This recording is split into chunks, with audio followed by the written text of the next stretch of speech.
เด็กได้เสยป้าเอ้ยตาน้องมิงได้ปลาดุกทุกคนปลาดุกแม่ไข่ปลาสองตัวแล้วได้เจ๊ สองตัวแล้ว ปลาเข่ง ปลาทุกคนมีฝนตกแล้วปัญหาการเครียดการกบการหอยโมงผ่านมาหลายไหหน้าแล้วบ่ทันได้อยู่หาก็ได้อึ่งตัวเดียวนี่กำลังไต่ขึ้นในคลอง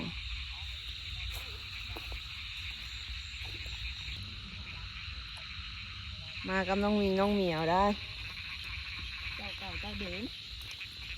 เติมคือได้อีกแล้วตัวนี้ เสียงกบหรือเสียงเขียดวะ โอ้ยงานกับโปรโมทจ้ามันทำเนาะ แล้วไปงาน แล้วเนาะ อย่างวางในต้นไม้แมวหมดตัวนะ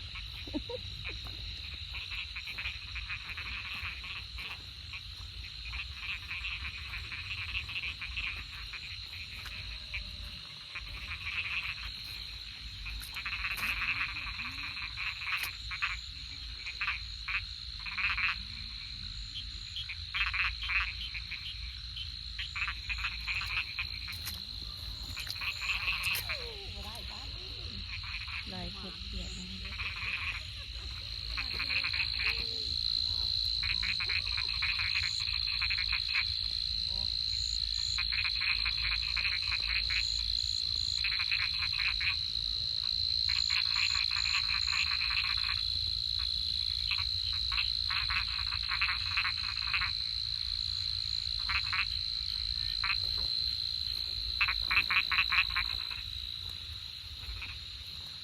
เขียดเอ้ยเขียดอันนี้เขียดขาข้าม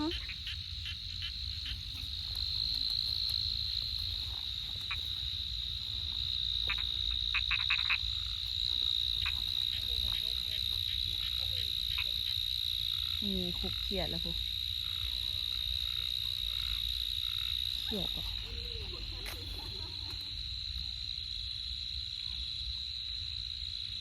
เขียดทุกคน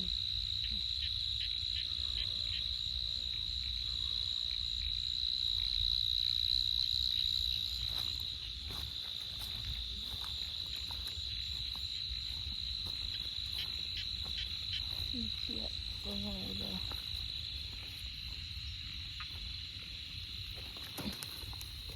เขียดน้อยจับเอาเลยเฮาก็ได้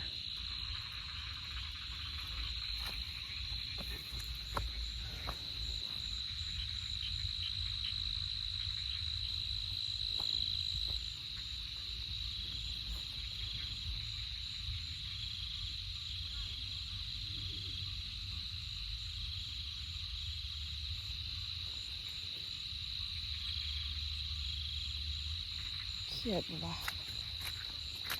เขียดเล็กคนข้าวเขียดบอลเล็กเขาเลย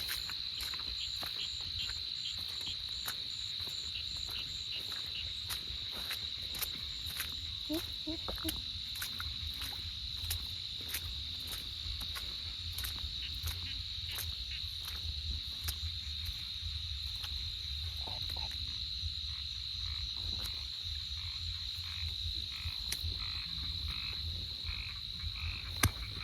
เขียดตัวใหญ่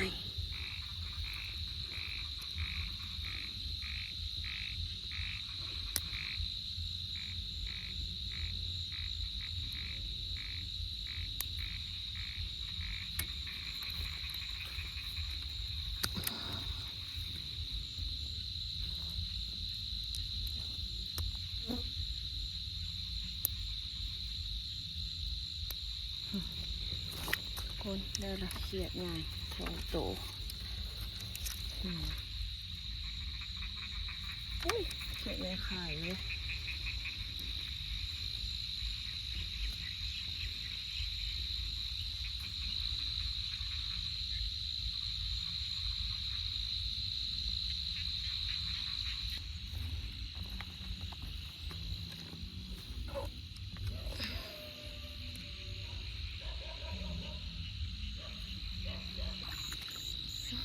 โอ้โหเดี๋ยว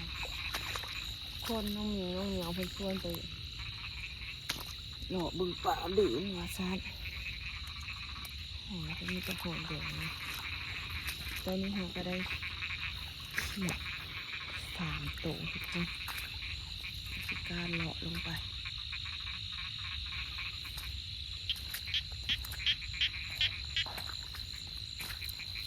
หอยยังบ่ได้จักหน่วยเด้อหอยโขง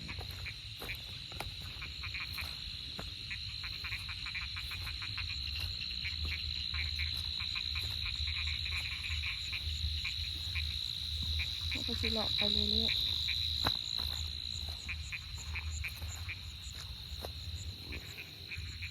เอาก็เดี๋ยวเฮ็ดเฟืองเฮ็ดหยังวะทุกคนเฮ็ดตายเหลือมีหลาย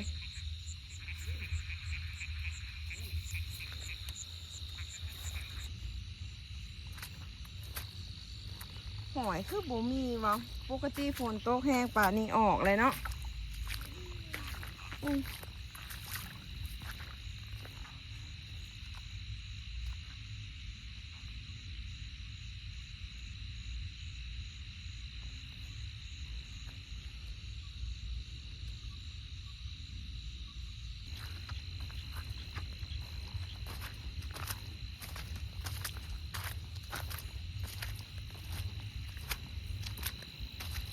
คือบ่เอาอันโฮมใส่หัว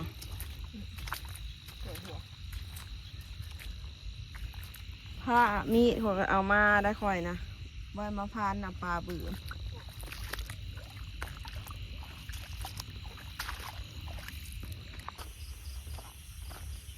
ทุกคนตอนนี้ไปลงมาหอดแคมหนองละบอนปลาสิบือนะ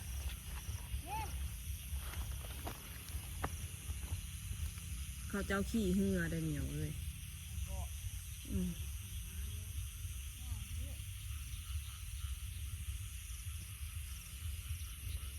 โคมกระลายขนาดเลย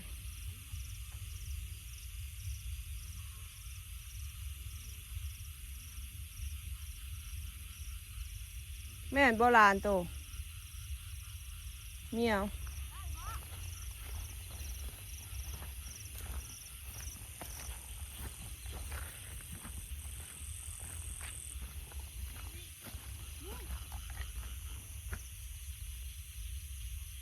แม่นโบเมียว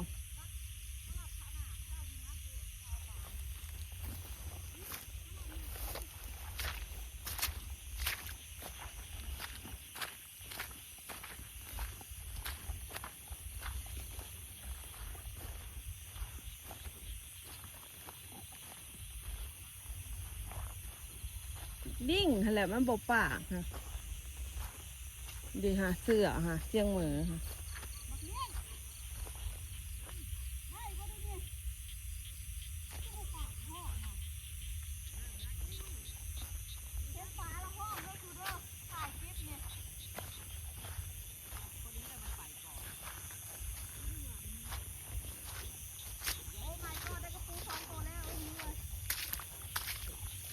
ไหนเป้าเอาแท้ได้บ่เคยลงมาหอยพี่จะเถื่อแต่ตอนนั่งน้อยที่พ่อว่าแถวนี้ล่ะตัวปลามันดูเห็นนี่โอ้ยเห็นนะแม่เนาะจากตูฟันอันนี้เนาะเดี๋ยวเขาเจ้าซักแล้วอันดีอู้ปลาดุกบ่ฮะได้แล้วดีจำเบะบ่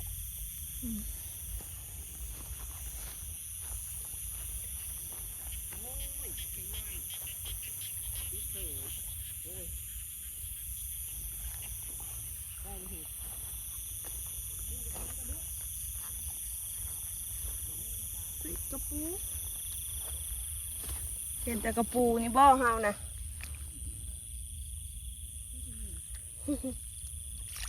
ตัวใหญ่ตัวผู้เมียวเอา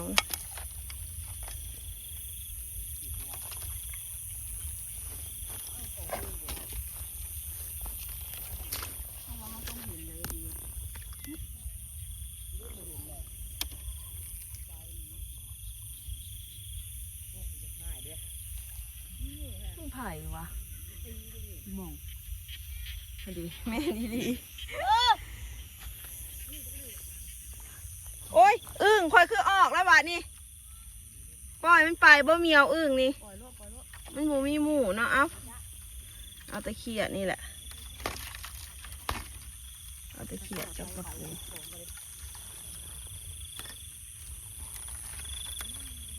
ได้ลายแล้วบ่จำเบะ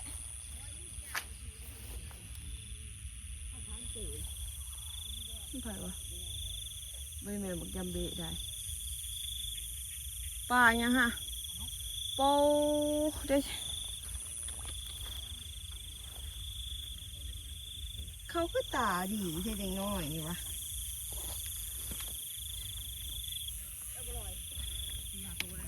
ห้าเดี๋ยวเรื่องไอ้นี่เลย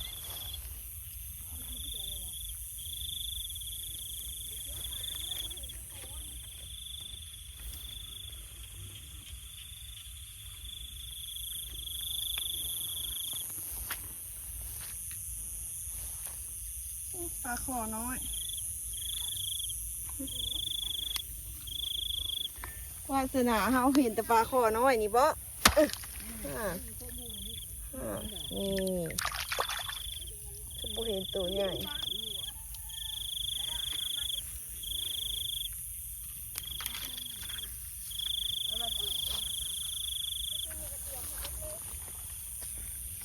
อย่าไปโลเล่ๆไรมองแม่ก็ไม่เห็นปลาเลยโคมยิงได้คือโคมผู้ใดมองเราหายบ่ก็เลย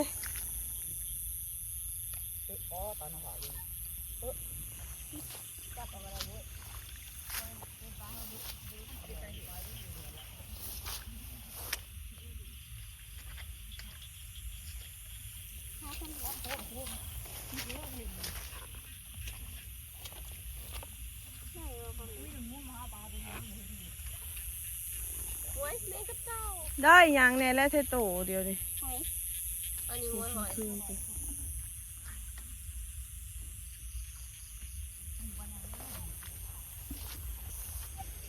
พวกหลานผู้ชายนั่นเพิ่นถืออัน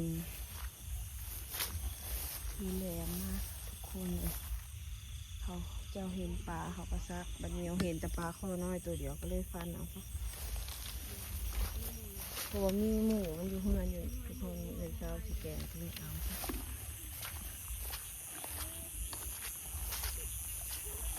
น้องหมีกับน้องเหมียวอยู่ข้างพวก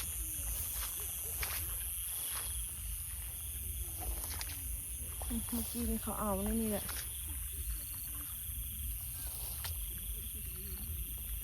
ได้4-5 ตัวว่าสิยางมาเบิ่งเขาไปก่อนอันนี้หอยแดง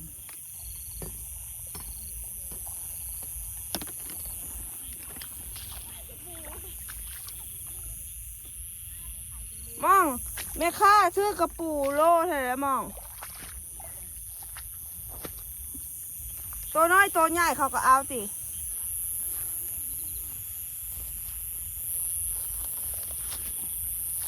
ทุกตัวก็ไปก้านมาขายตลอดบ่ถามตามองลงมาส่งโคมอายเพิ่น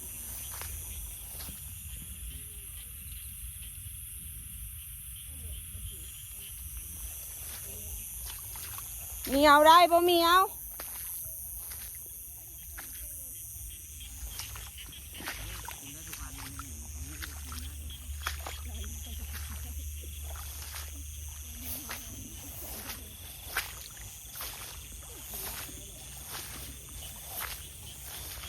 เดี๋ยวโตแล้วเบิ่งลูก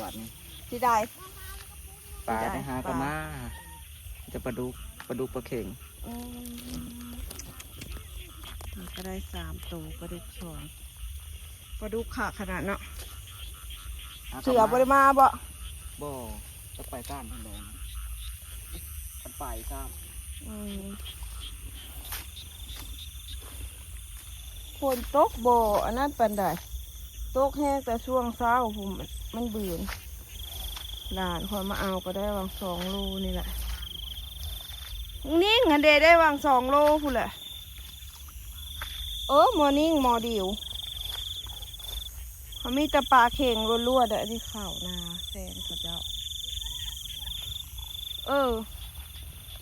มีแต่ปลาเข่งโอ้ยพ่อเดี๋ยวเนาะ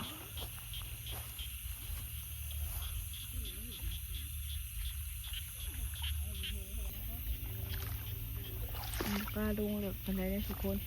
เพราะว่าแถวนี้เขาก็มีปีกเนาะโอ้ยปลากระเดิดนี่ครับ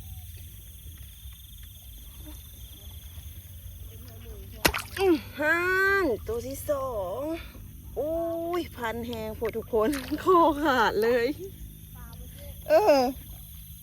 ปลาข้อน้อยน่ะ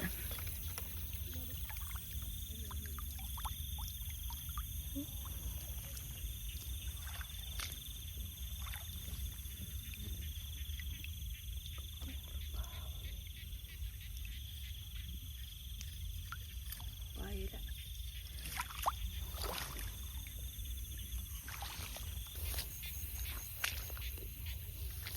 เสียงป่านะหลายทุกคนดูตะปลาเขาเลยตัวใหญ่บ่เมียงโอ้โหเคยเห็นปลาเข็งใช่ไหมนี่กระปูทุกคนปูงามโพนี่ได้ปลา2 ตัวคนน้องมีเป็นเห็นปลาดุก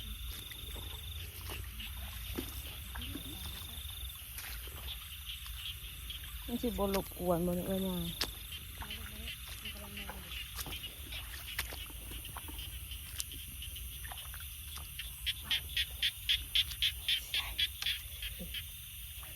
ถูกสตีน เด้ได้เสยปลาตาน้องมิงได้ปลาดุกทุกคนปลาดุกแม่ไข่ปลา 2 ตัวแล้วได้เจ๊ 2 ตัวแล้ว ปลาเข่งโคมกระสิเบิดแล้วโคมกระได โอ้ยทำโบสากไว้ สากแล้วสากบน คอย นี้ สิหายเจ้าไปคอย เอาไป อันนี้โคมไฟนี่ คอยปวดหัว เอาโคมตัวน้ำพูมาก้านค่ะตัวก็ให้อันเหนียวอันนั้นแหละโอ้หมานขนาดน้องมิงทุกคน เข่งตัวหนึ่งละ ปลาอันกระเดิดร้ายนะมูลุมนี่กระบอกเอาปลากระเดิดนะเสียงปลาอยู่ปลาเข้าทุกคน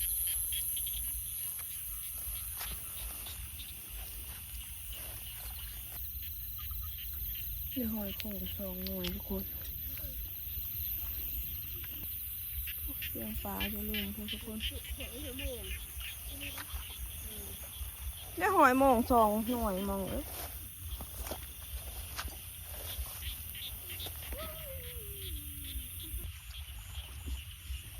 มาแต่ตัวเดียวนั้นบ่มีตัวที่2ก็คือปลาเข่งมันบ่ ปลาเข่งตัวที่สอง ตัวใหญ่บ่ ง่ายเพราะสองนี้ โอ้ 2 นี้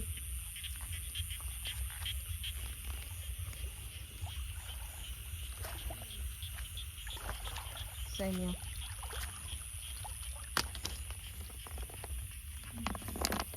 ปลาดุกไอ้ไข่ได้เหมียวเลย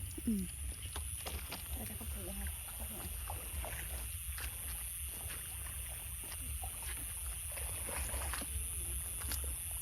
นี่บึ้งขึ้นมาให้นั่นแหละ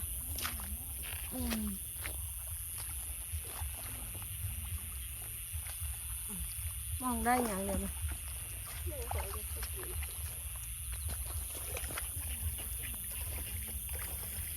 ปลาขอน้อยฟันเอาอีกก่อน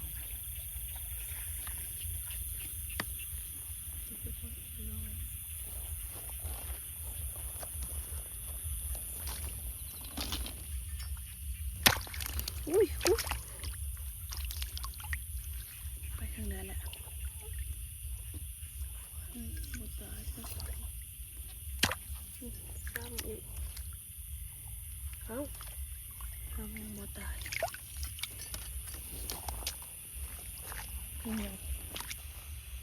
เดี๋ยวจักโตจำเบะ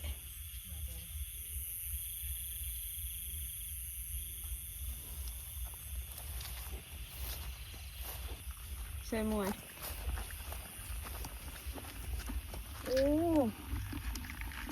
หลายแล้วปูกับหอย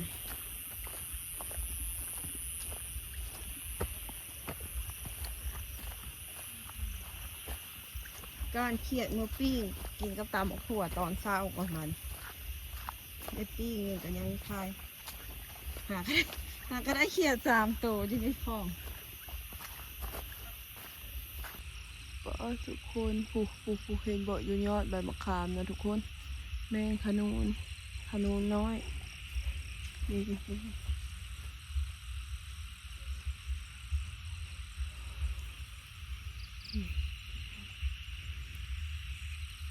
เมื่อคืนนี้ไปอ่าวเรือวังโลนี่แหละ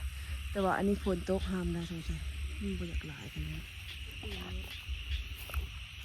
ไว้แล้ว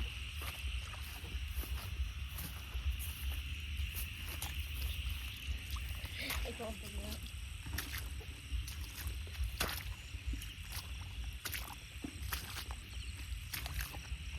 ก้านเขียดประมาณมองบ่ได้บ่วิงมันยังบานนี่ล่มแค่2 รอบเลยนะ โอ้ยเนาะขายที่มาขายนี่ สายตัวใหญ่อยู่บ่ใหญ่เอารถ ได้ยังไม่กินเนี่ยถูกเถอะ เขียดแม่ไข่เฮ้ยไม่เคยเอามะม่วงมาถิ่มคือวะ อันนี้ต้องขุบแบบนี้นะเขียดนะมิงต้องแบบนี้เด้อมิงเด้อแบบนี้นะเอาได้คือค่ะ มะม่วงไข่ต้องมาถิ่มกัน อีมวยมันอยากนอนนะว่ะมองแจ๊กอีกทานเลย นี่ยัง พี่น้ำพี่ไรเขียดมันปูอยู่นะแล้วมันคอยใหญ่ตัวรุ่นโลดูไปค่ะ โอ้ยฝนตกมาอีกบัดนี้ก่อนมองเอ้ย อย่างมากพี่ตกใหญ่รักโลหัว เดี๋ยวมันบืนมาแต่สิได้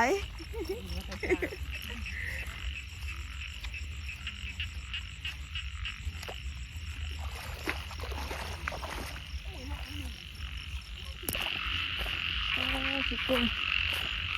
เสียงเขียดเฮ้ยใช่ว่าเสียงกบวะ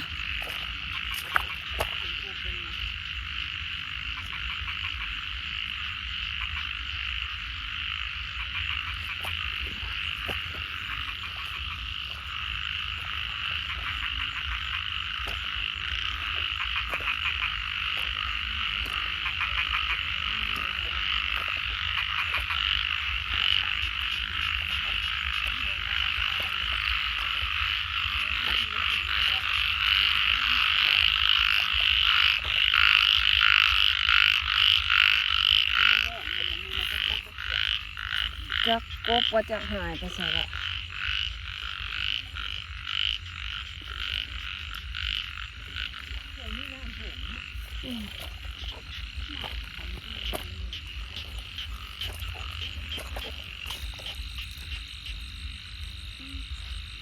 มันมาตามไผ่นะแมงเมาเลย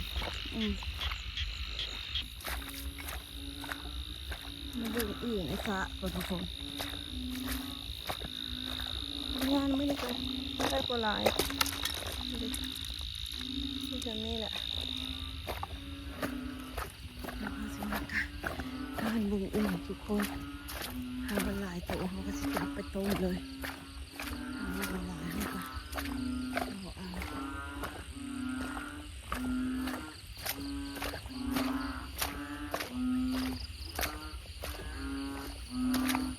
2 ตัวเนาะเสีย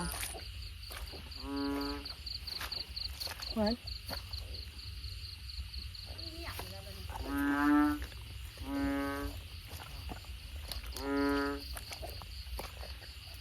ใช่ปะมันอยู่แบบใดเอง เอาไปหาพวกมึง เดี๋ยว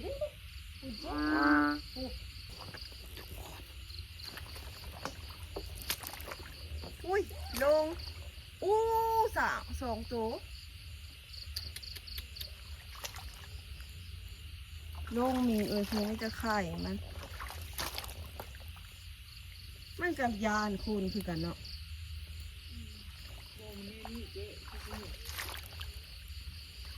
เอาแบบไหนแบบ ตักเอา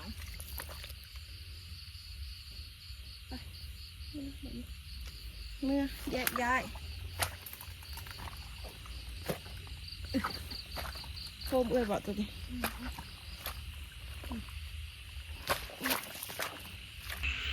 ทุกคนตอนนี้ก็มาหอดเฮือนละนี่คือผลงานที่ได้น้อยหนึ่งทุกคน น้องมีเพื่อการง่ายกันกลับแล้วทุกคนเอาสำหรับคลิปนี้ก็สิฝากไว้จะมีก่อนเด้อคลิปหน้าพอกันใหม่หากินประมาณคือเก่า